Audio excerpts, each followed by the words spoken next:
Обезбедувањето на премиерот Мицковски од претходницата, кој го пријавила сопругата за семејно насилство, ќе одговара за своите постапки и предметот ќе си се процесуира согласно законските одредби, вели премиерот Мицковски.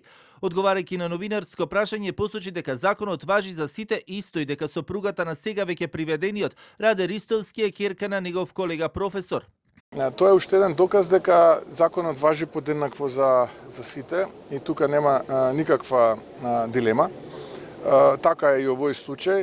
Во овој случај гледате мал престапи, веднаш системот функционира, тоа е уште еден доказ и така и ќе продолжиме и во иднина. Недисциплина јас не толерирам, не само во рамките на моето обезбедување, кој за волја на вистината, тоа е припадник на претходницата која не ја гледам јас така често, а за волја на вистината сопругата е ќерка на мој колега од факултет.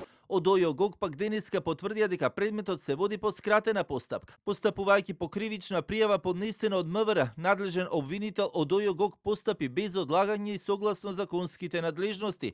Предметот се води по скратена постапка, а по предлог на обвинителството, Основен кривичен суд определи мерка притвор во трајање од 8 дена против лицето за кој покажувате интерес. Постапката продолжува согласно законот.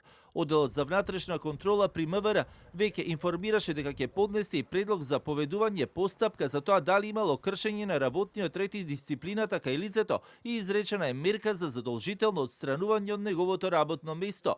Настанот кој се случи ноќта на 2 мај, а беше пријавен и објавен и во билтенот на МВР, повторно ја отвори темата за семејно насилство и законското постапување, но и ветингот на функционери и лица кои се работно ангажирани околу нив. Ова е втор случај на припадник на обезбедувањето на премиерот против кој било поднесена кривична пријава и по која институциите постапиле.